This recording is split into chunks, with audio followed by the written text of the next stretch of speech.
Hello and welcome to Business Insider with Mario Toneguzzi on YYC Business.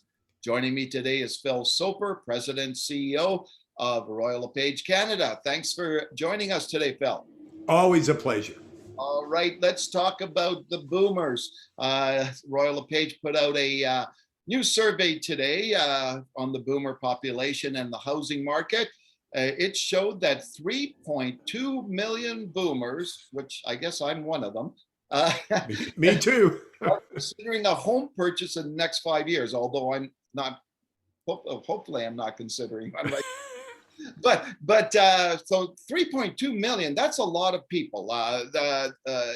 What impact is that going to have on the housing market in Canada in the next 5 years? Well, it will impact the housing market because this is the second largest demographic in Canadian history. Our millennials, the children of the boomers, it's the largest population cohort. What makes the boomers special is not only is it a large group of people, but they are the wealthiest generation in Canadian history. So they have a lot of money. They own a lot of real estate today, most of it mortgage free, and there are a lot of them. Just for definition, Mario, we're talking about people in their mid 50s to early 70s. About 60% of this population group are still working, at least part-time. So they're far from checked out, but they haven't been trading in real estate for, call it actively, call it a decade, maybe 15 years. Why? Because in the life cycle of someone's, call it real estate adventure, most families go through a rapid period of real estate change in, say, their 25 to 45 year span. And then it starts to taper off. The kids are settled into middle and high school, and you've got the home that most people are comfortable with for both work and for raising kids. And then the kids leave, and it triggers a housing period that's very similar to the period that you see in the 20s when people are empty nesters. So they're still active, they're still working, but they want something different. Their real estate needs are different. Yeah. What makes this generation, the boomers, different is how long the kids stuck around. Kids stayed at home longer than any previous generation, and they're just finally beginning to leave. What we're seeing now is over 85% of boomers have moved into the empty nest or near empty nest stage, where, say, their kids are away at university and only back for a part of time. So they're looking at their real estate needs and saying, I need something different. And usually it's something that's smaller, right? Kind of the downsizing approach to things, right? Well, you'd think so, but with this particular demographic, it doesn't appear to be the case. 56% of boomers are looking for a property that's the same size or larger. Amazing. So, and when you dive into the research, what you see is people, yes, there are a subset of this demographic who are looking to use the real estate. And real estate's been very, very good to boomers, as we all know, using it for financial security. But the majority are financially secure. And so their change seems to be triggered by lifestyle needs. For example, over 70% say they'd like a place with less maintenance. And the majority would like a place that is rural or recreational in nature. So they're looking for something different than the home that they raise their kids in. And that makes them different than previous generations. Interesting. One of the other interesting things I see in that report is 40% of the boomers have at least half their net worth in real estate. Now, obviously, there's been a lot of talk over the years about people using real estate as their retirement income, so to speak, right? But that's a pretty healthy number, is it not? That I guess it shows that over time that real estate investment really grows and builds wealth for you, right? Yeah, we've known for years that that people who own their homes uh, retire more soundly than renters, and it's hard to weed out the other economic factors, but in general, the home, the principal residence in Canada, uh, being able to appreciate and being able to switch homes, trade without triggering capital gains, it makes sense financially for people to include the home they live in as a key part of their financial planning for their family's entire life cycle. And Yeah. boomers have, as I said earlier, have done very well in this regard, to the point where, and I found this number interesting because it seems like a large number to me. I'm not sure what you'd say, but 25% of the of boomers tell us that they are going to help their children, the millennials, with real estate purchases. Funny you should mention that, because I was just going to ask you the next question about that, right? 25%, like one quarter of the boomers, and we know that that population is a huge population. I guess that just helps the overall housing market, doesn't it? Because it allows I guess the younger generation to get into the housing market, which they may not have been able to without the support of their parents, right?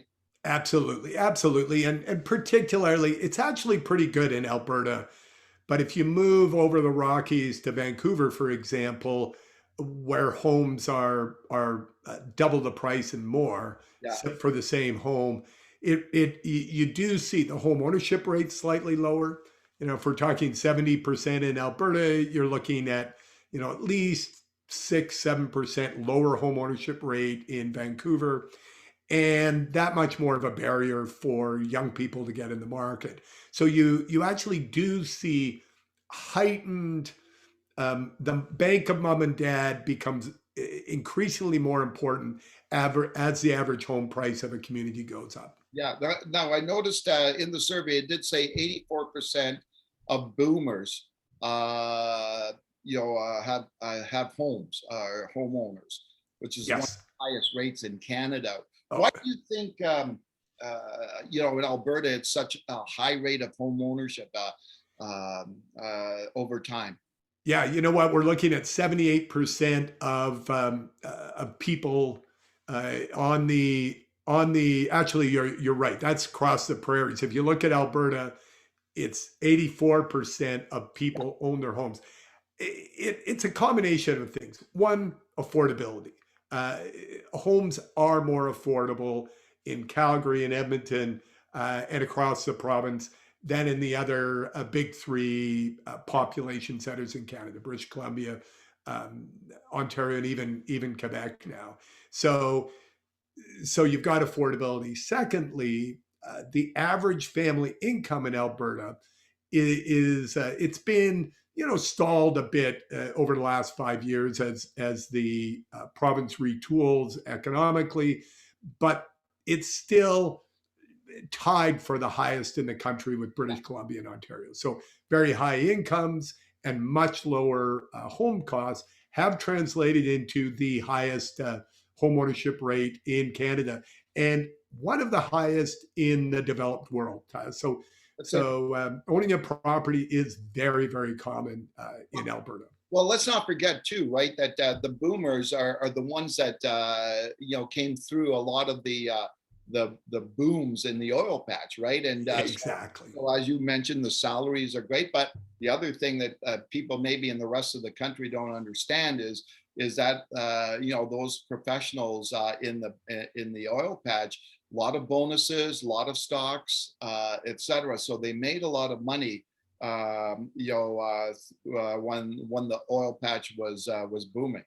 Yeah, no, you're bang on, and some of that wealth was transferred into real property. I found it interesting that it's one of the more challenging geographies in Canada to find recreational property. Yeah. It's why properties on Sylvan Lake are so incredibly expensive for what wouldn't be in most parts of the country considered, a prime location to build cabins and cottages. Yet 55% of Albertans say they would be interested in a rural or recreational property. So, for those who are looking across the Rockies at the eastern British Columbia lakes, or say to Canmore or north to Sylvan, that real estate is likely going to see and feel some upward pressure in the coming years as this large and wealthy demographic looks to relocate. Well, the other thing too, 24% of Alberta boomers own more than one property. Now, so and again, you mentioned some of those popular places, Canmore and Sylvan Lake. Obviously into the BC and the interior BC as well. Many Albertans have bought, and of course down south, whether Arizona or Palm Springs. Right, exactly. I'm curious. Those boomers, what are they going to do? Are they going to quote unquote downsize to one property, or what are your thoughts there? Or do they, when they consider buying another property, do they buy something smaller and keep their recreational property? I think the way to look at the boomer generation, and some people divide it, some demographic social scientists divide boomers into two categories: early boomers and later boomers. Yeah. Particularly the later boomers, say mid 50s to mid 60s, they're likely working. They're much healthier than previous generations and incredibly active. Yeah. So this next real estate transaction, they don't feel this is anywhere near their last transaction. This isn't their final curtain call. It is a transaction where they can take advantage of their hard work during their life and the fact that they're empty nesters again. So I don't see a significant downsizing of or shedding of property during this transaction. So if they own properties in the United States, assuming, by the way, borders open up and that social unrest in the United States and stuff doesn't scare them off. It has, to a certain degree. I own a place in Arizona. I grew up in Alberta. A lot of my childhood and university friends are from Alberta. So I go to Arizona. Our community used to have more Canadians. Yeah. It has less now because of the challenges that America's faced over the last 5 years, frankly. Yeah.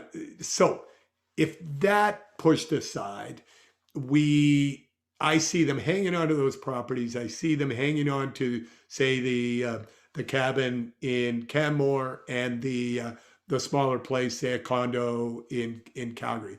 I don't see that changing in call it the 10-year horizon, but the next click for this large demographic will see a consolidation of real estate into managed living, where you have truly everything looked after you for yourself. You're into one property, and travel at that point more focused on renting or hotels or resorts when they go, as opposed to the burden of managing multiple properties as this demographic ages.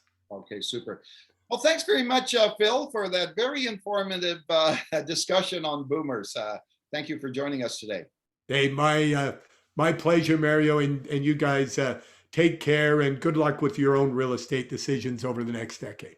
Okay, thank you. That was Phil Soper, who is President and CEO of Royal LePage Canada. This has been Business Insider with Mario Toneguzzi on YYC Business. Thanks for joining us today.